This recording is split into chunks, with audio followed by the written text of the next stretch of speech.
Good news. It looks like we finally got the thing working. Maybe, I don't know. We're gonna find out in just a minute. I was on the phone with tech support for and by phone I mean chat yesterday, but I think we got it working. Why is that so? Hold on, that's really loud. Let me pull that music down a little bit. What's up? This is Mark Kaye Saves the Republic. And no, it's not daylight savings time. No, you're not. It's what happened is we just found out that hold on, let me turn on. I hear myself in the background. We just found out that Joe Biden will be addressing the nation here in just a minute. President Joe Biden, and I know what you're thinking. Oh my God, I totally forgot about that guy. If you're anything like me, you're like, I totally forgot Joe Biden was still the president. I thought Donald Trump was the president. I thought Donald Trump won, and I was really excited. In fact, a lot of people on a lot of different social platforms have been like, hey, is there any way we could just have Donald Trump come back and do the job now? I mean, what's a couple months? Joe Biden isn't really doing anything. Kamala Harris is incapable. We should probably just have him come back now, because I'm going to be honest with you. These next few months are going to be very dastardly and dangerous, and you're going to have to watch your back here for just a minute. But anyway, Joe Biden is going to he's going to be speaking here in just a minute, and I wanted to go live because when Joe Biden speaks, it's always entertaining. Or I guess when he attempts to speak, I guess I should say. It's always entertaining when Joe Biden speaks. So I wanted to make sure that we were live so that we could enjoy it together. And then at noon, in like an hour, we'll carry on. We'll have the entire show. So you get like a bonus hour of Mark Kaye Saves the Republic today. And I know it's catching a lot of people off guard. But there's a lot of really good stuff happening. I mean, ever since the election ended, I'm going to be honest with you, this election, people joke about Donald Trump, and how just having him be president of the United States, just the idea of the United States re-electing Donald Trump is going to have massive positive effects on the global community. Well, it already has. It already has. In fact, there's a couple of stories which I'll share with you real quick while we're waiting for Joe Biden. Let me just make sure we're still waiting for Joe Biden because, like I said, that guy pops in and out. Yeah, where is it? We're still waiting for Joe Biden. We'll begin shortly. Joe Biden, he's never really, he's not an on-time kind of guy. And this will be one of his probably last addresses to the nation. Here's what Joe Biden has left. He has this address to the nation, which he's going to make. I'm sure he'll have some kind of address or press conference, maybe at the holidays. Maybe he'll do one more thing. Maybe he'll have some initiative that they'll let him talk about. And then at the inaugural, I think he's going to come up and maybe say a couple words, although probably not. So this could be one of the last times that we hear him speak. And that means that it's one of the last opportunities for him to gaffe or say something silly. So I wanted to be here for that. I wanted to enjoy it because over the years, we've enjoyed so many of Joe Biden's gaffes. In fact, Joe Biden is the reason that we created Thanksgaffing. And a lot of people have come at me and they've been like, Mark Kaye, are we going to have Thanksgaffing this year? And I always say to them, I assume maybe. Maybe there's been a lot of Joe Biden gaffes, but what happened was, it's really interesting. And for those of you that aren't familiar, every year at Thanksgiving, we do something called Thanksgaffing. And what we do is we go back and we count down the 40 or the 30 biggest gaffes of the past year. And it could be, Joe Biden has been a staple of Thanksgaffing. John Fetterman has also been quite the regular contributor to Thanksgaffing, but it's also Jill Biden, and there's been a couple of others. Kamala Harris in the past has made an appearance. So yeah, there's a lot of opportunity for Thanksgaffing this year, and this may be the last opportunity we have for Thanksgaffing because Donald Trump's coming back to the White House. He's bringing a lot of well-spoken and intelligent and commonsensical people with him. So it may be that there's no more gaffes or very few gaffes. The gaffes may come from other people on the left who, by the way, are going to be popping back up. If there are people and you're like, oh, I totally forgot about that person, don't worry. Now that Donald Trump and the Republicans are back in control, you're going to start seeing some of the old favorites. You're going to start seeing AOC, and I have some information about AOC here in just a minute, which I'm very excited about. You're going to start seeing Elizabeth Warren, and we have information about Elizabeth Warren. You're going to start seeing Bernie Sanders, Adam Schiff, who is going to be Senator Adam Schiff. Scary, I know. He's going to be popping back up, and we're going to have new enemies like Hakeem Jeffries, who, he's kind of new to the conservative enemies list. But that's basically the way it goes. Now that Donald Trump is president, there's going to be Democrats who you haven't even heard of, brand new Democrats who are going to try to cut their teeth and make their mark and build their resume by attacking President Donald Trump. And that's going to be exciting and fun to watch. And I look forward to ridiculing them on the show as much as we used to ridicule everybody else. So, like I said, we'll do our best to get one more Thanksgiving in here under the wire. But then when Donald Trump comes to office, I just don't foresee a lot of opportunity and a lot of content for Thanksgiving. Now, there's a couple of other things that are really exciting about this, and I showed this picture a couple of times. This is the picture that's floating around. This is what the map looks like. If you look, we played the clip yesterday of CNN not being able to find a county where Kamala Harris outperformed Joe Biden. Well, look at this. There's barely any blue on this map at all. You got blue up in Seattle. The whole West Coast basically is blue, except for a couple of red counties in between. Over here in Boston and New York City, you got a lot of blue. Basically all of Vermont and a large portion of New Hampshire, which I was wrong about, and then Connecticut and Massachusetts. But that's all blue. A little pocket down in Miami, Broward County, that kind of thing. But that's it. I mean, up in Michigan, a couple of places. But for the most part, this is about as blood red as this country has ever been. Donald Trump now has been declared the victor of all 7 swing states. Donald Trump has won North Carolina. He's won Georgia. He's won Pennsylvania. He's won Michigan. He's won Wisconsin. Donald Trump won Arizona. He won Nevada. If there was a swing state, it is no longer a swing state. It's now just a red state. And Donald Trump has claimed victory in all of them. Donald Trump has, 312 electoral votes, which is more than any Republican president has gotten since the 80s. It's an incredible amount of Republican voters. There are districts here that have not gone red in forever. Duval County, where I sit right now, went red, and that was basically a blue district under Joe Biden. And just until a couple of days ago, turned back red. Look at Oklahoma. Oklahoma, literally, I mean, there's no Democrats in Oklahoma. You want to live someplace with like-minded patriots? You want to live someplace where you don't have to worry about what you say or what you do or going to church or what sign you have in your yard? Go to Oklahoma, because there's literally no Democrats there. I don't know how they did it, but they did it, man. I think it's the only state without a single blue county. Let me look around here quickly. Yeah, it looks like even Idaho. Look at that. Idaho's got the one big blue county. Yeah.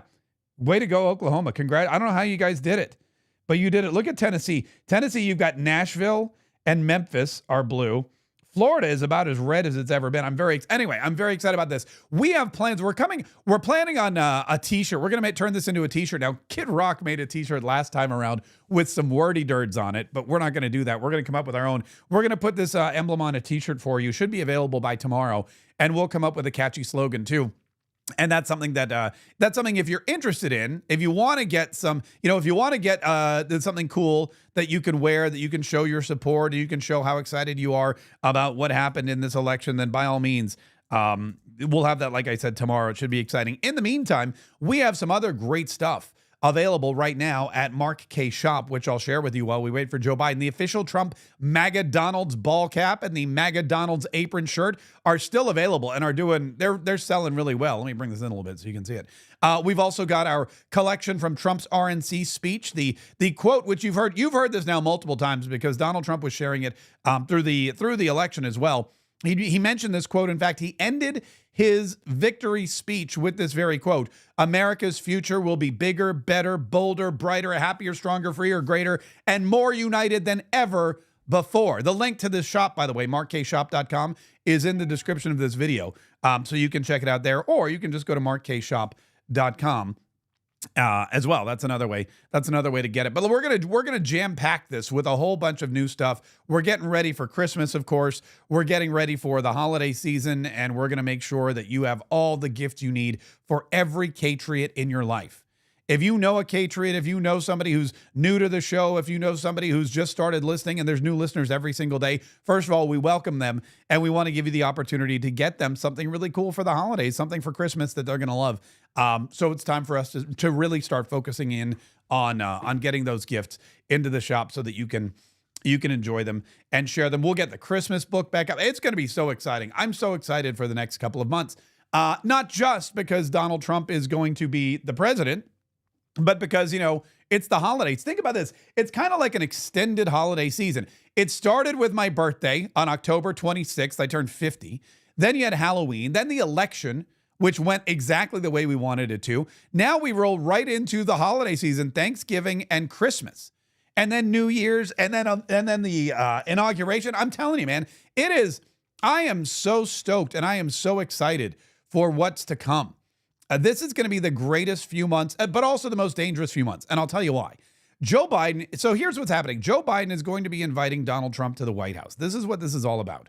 He's going to talk about the transition. He's going to talk about how, we need a peaceful transition of power. As the sitting president, I'm going to do everything in my power to blah, blah, blah, blah. I invite Donald Trump and his team to come to the White House to start making preparations, yada, yada, yada. We're going to make sure that we have everything in place so that we can work together, blah, blah, blah, blah. It's going to be the same old, same old. And it's going to be really hypocritical because Joe Biden has been one of the most vitriolic and angry and antagonistic. I mean, this is the same guy who called us all garbage. That was like a week ago. The whole garbage thing, that was like a week ago, remember? Hold on, I have it. I got to pull it up here. This was Joe Biden calling us all garbage.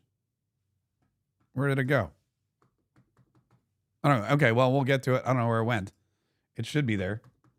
Why don't any of my buttons work? This is weird. I don't know. I don't understand why stuff just doesn't work when I want it to work. But anyway, we had Joe Biden calling us all garbage, and that was exciting, and now we're going to see see Joe Biden have to tuck his tail between his legs. He's going to be the guy that he insulted and the guy that he yelled at and the guy that here it is.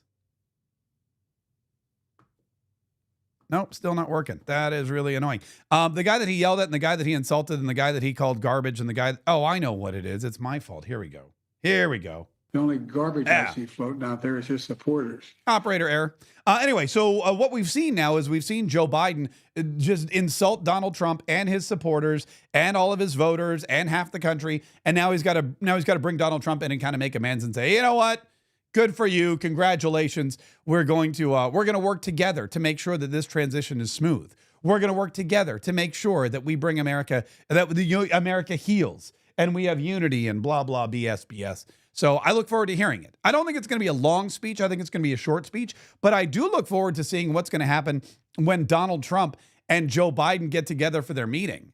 That's going to be interesting to have, because again, this is historic for several reasons. We have not had, since Grover Cleveland, like 100 years ago, we have not had a moment in American history where a president lost, had to wait 4 years, ran again, and then defeated in fact, this has never happened because with Grover Cleveland, it was totally different.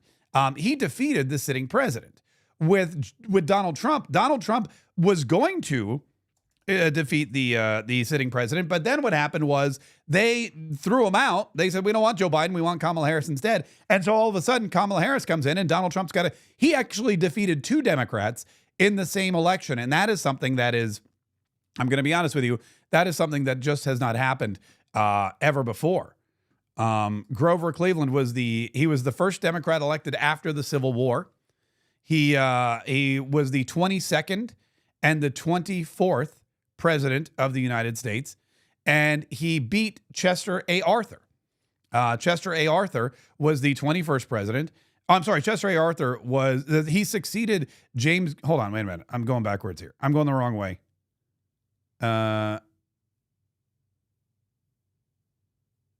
Yeah, I'm sorry. It was Benjamin Harrison. I went the wrong.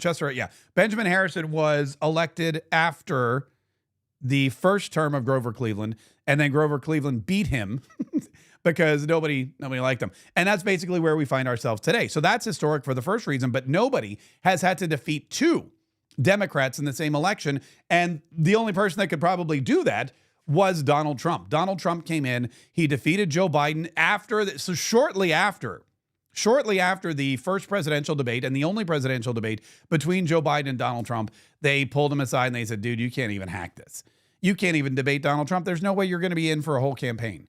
There's no way you're going to be able to hang out and defeat Donald Trump. So they replaced him with Kamala Harris. And wow, the irony. Oh man, if hindsight is 20/20, isn't it? So it looks like we're going to be, and again, I don't know what Joe Biden's demeanor is going to be like. I don't know if he's going to be one of, it could be one of, he could be excited and giddy. We don't know. We haven't seen him since the election. He didn't give a speech. Kamala Harris didn't mention that she'd spoken to Joe Biden. We have some of her concession speech coming up here in just a little while. None of those things. We have no information about Joe Biden and his reaction to the, we have no information about Joe Biden and his reaction to the election on Tuesday night. I imagine he's not happy that his party lost, but again, I know he's not happy with his party. So the friend of my enemy is my friend. Wait, the friend of my enemy is my enemy, and the enemy of my friend is my friend. Something like, I always mess that quote up, but you get the idea. You know the thing. And so it's going to be interesting to see what happens. Now, Donald Trump is already hard at work saving the world. For example, let me show you what's a couple of things that have happened. This is the Dow Jones from yesterday.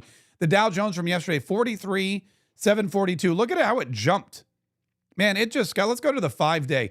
So this was November 5th. This was the election at 9:30 a.m. Okay, this was November 5th, 1:30 p.m. This was November 6th, yesterday, when everybody woke up to the news that Donald Trump was going to be the next president. Look at this. Boom. The Dow Jones jumped about 1.5, 1,500 points.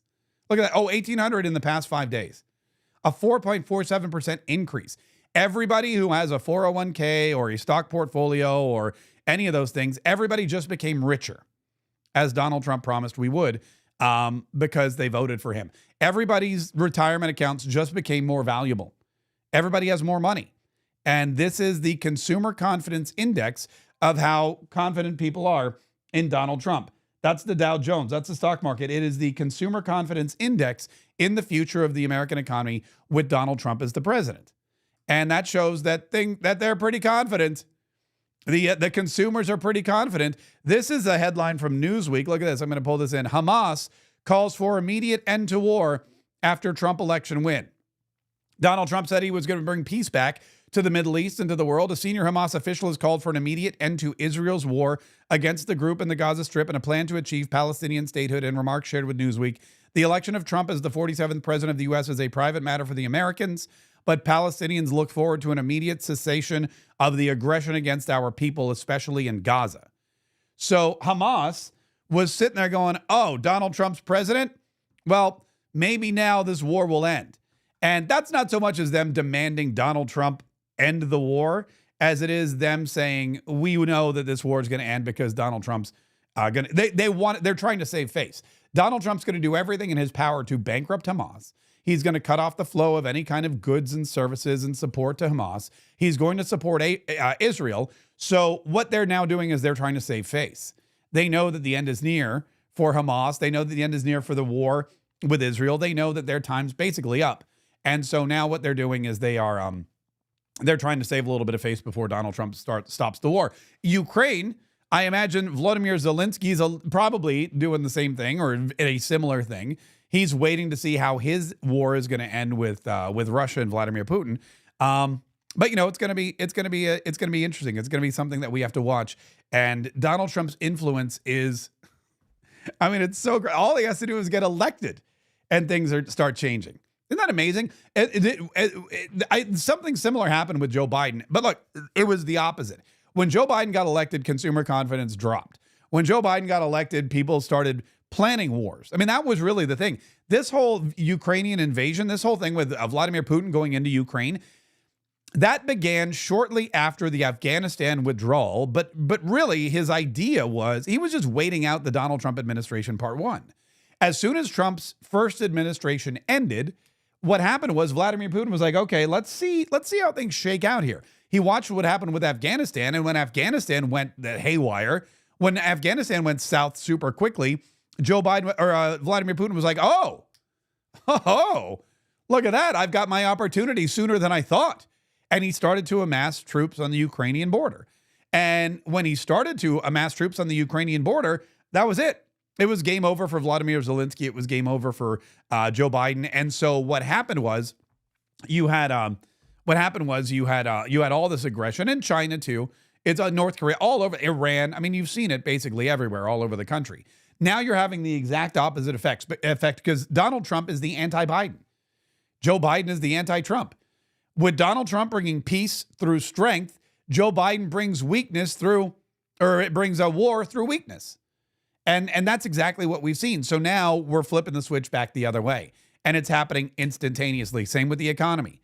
Joe Biden caused the greatest inflation we've seen in decades. Joe Biden destroyed our economy. Joe Biden made everything more expensive and everything less valuable. And now with Donald Trump just getting elected, he's not even been sworn in yet. He hasn't written any executive orders. All he did was win an election. And with that, he brought back peace and prosperity to the Middle East and peace and prosperity to the American people and a whole bunch of money in our bank accounts. So that's what we got going on. Now, we're waiting here for Joe Biden. He's going to make some remarks to the country, one of his final addresses to the nation, I have to imagine. And that is going to be about the transition of power. He'll talk about the election.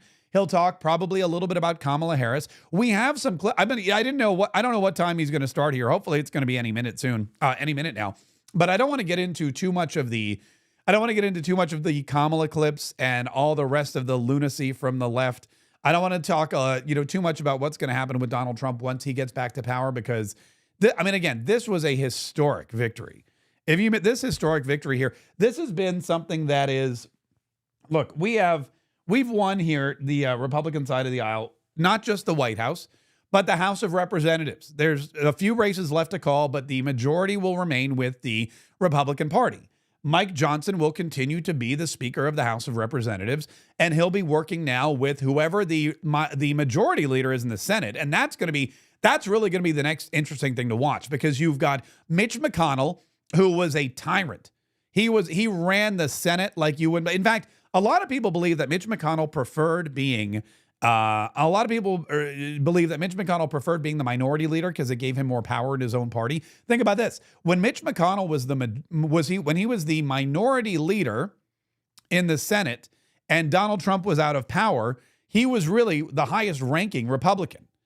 I know people say Mike Johnson in the House of Representatives, but really it's been Mitch McConnell. He's been the highest ranking and the most powerful Republican outside of the president in this country for a very long time. Because as you see, with no term limits, you're able to build a coalition. You're able to wield your power. And what Mitch McConnell did was he used the power of the purse, because the majority leader has a lot of power to help people get elected, to stop people from getting elected, to donate to campaigns and to take money away from campaigns.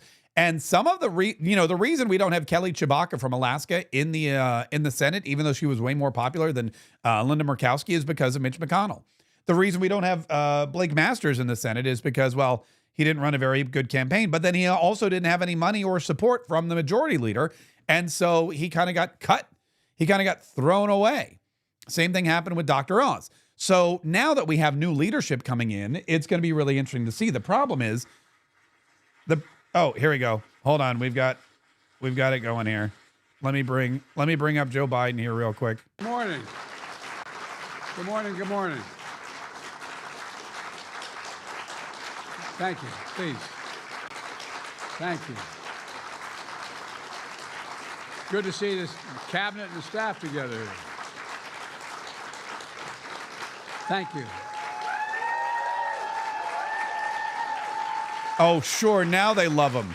Thank you, thank you, thank you. You guys were done with him a few months ago. Thank you, thank you, thank you. It's good to see you all. Particularly good to see my granddaughter sitting in the front row here. Hi, Finn. How are you, honey? Not the For over 200 years, with Hunter, different one. America has carried on the greatest experiment in self-government in the history of the world. And that's not hyperbole, that's a fact. We're the people. The people vote and choose their own leaders, and they do it peacefully. And we're in a democracy. Republic. The will of the people always prevails. Yesterday, I spoke with President-elect Trump to congratulate him on his victory. And I assured him that I'd direct my entire administration to work with his team to ensure a peaceful and orderly transition. That's what the American people deserve. Yesterday, I also spoke with Vice President Harris. She's been a partner and a public servant. She ran an inspiring campaign, and everyone got to see something that I learned early on to respect so much: her character. She has a backbone like a ramrod. She has great character, Whoa. true character. Shouldn't use bone and ramrod gave in her the whole same heart sentence when you're talking effort. about Kamala. Anyway, I'm sorry. And she and her entire team should be proud of the campaign they ran. You know, the struggle for the soul of America, since our very founding, has always been an ongoing debate and still vital today. What? I know for some people, it's a time for victory, to state the obvious. For others, it's a time of loss. Campaigns are contests of competing visions. The country chooses one or the other. We accept the choice the country made.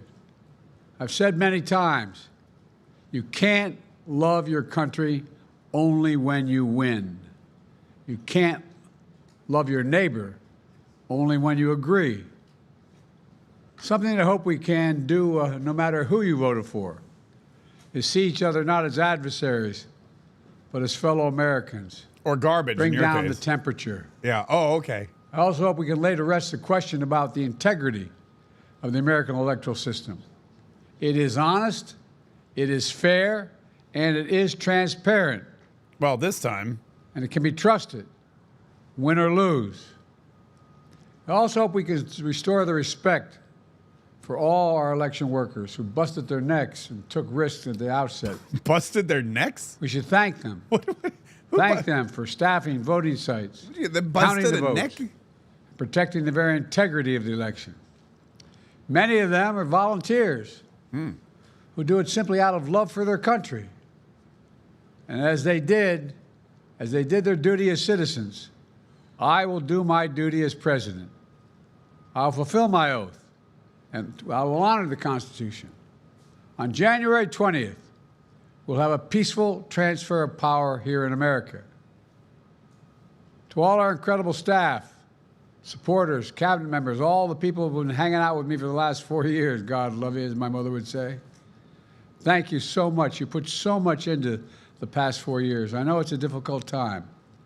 You're hurting. I hear you and I see you. They're probably thrilled. But don't forget all that we accomplished. Like, let's get out of here already. It's been a historic presidency. Not because I'm president, because what we've done, what you've done. A presidency for all Americans. Much of the work we've done is already being felt by the American people, but the vast majority of it will not be felt over the next 10 years. We have legislation we passed that's just only now just really kicking in.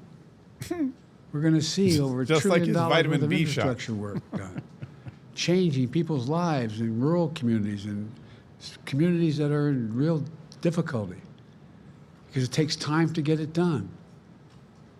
And so much more. It's going to take time. Okay. But it's there. All right. The road ahead is clear, assuming we sustain it. Well, yeah, the road ahead is clear. There's so much. It's got Donald so Trump much at the we can driver get done. behind the will wheel. get done based on the way the legislation was passed. And it's truly historic. You know, we're leaving behind the strongest economy in the world. I know people are still hurting. I don't know if that's an but accurate things statement. are changing rapidly. Together, we've changed America for the better. Now we have 74 days to finish the term, our term. Let's make every day count. That's the responsibility we have to the American people. Look, folks, you all know it in your lives. Setbacks are unavoidable. I don't But think this is a giving setback. up is unforgivable. Setbacks are unavoidable, but giving up is unforgivable. We all get knocked down. But the measure of our character, as my dad would say, is how quickly we get back up. Remember, a defeat does not mean we are defeated. By the way, Joe Biden knows a lot lost about this battle. falling down and getting up. The America happened. of your dreams. Why is there a plane? That's there. He's standing is in a calling for you no-fly to zone. Get back up. That's the story of America for over 240 years and counting. It's a story for all of us, not just some of us. Why is there a plane flying? The American experiment endures. We're going to be okay, but we need to stay engaged. We need to keep going. And above all, we need to keep the faith.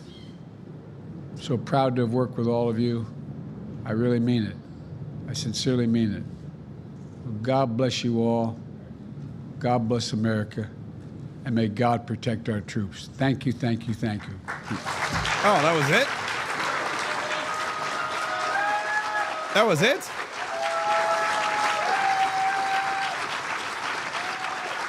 Wait, I waited 30 minutes for that? He didn't talk about anything. He didn't talk about the transition. He didn't talk. Oh, that was it? Lame. God, that was about as lame as. All right, well, here's what I'm going to do. Great. Well, then I'm going to come back at noon because I got other stuff I got other one. So, all right. So that's Joe Biden coming out, and he hobbled out. He said, I congratulated President-elect Trump. I talked to Vice President Harris, and we're going to have a peaceful transfer of power. I mean, this could have been a tweet, right? This could have been an X post. I thought there was going to be more meatier stuff. I thought he was going to lay out an agenda for him and Donald Trump and talk about their meeting at the White House. But again, that would have been, I guess that would have been way too much. That would have been way too much to ask. All right, so we'll come back here and we'll regroup. We'll come back in about 30 minutes. Everybody get some coffee. Everybody get together, and we'll see you then. Joe Biden disappointing Americans till the very end.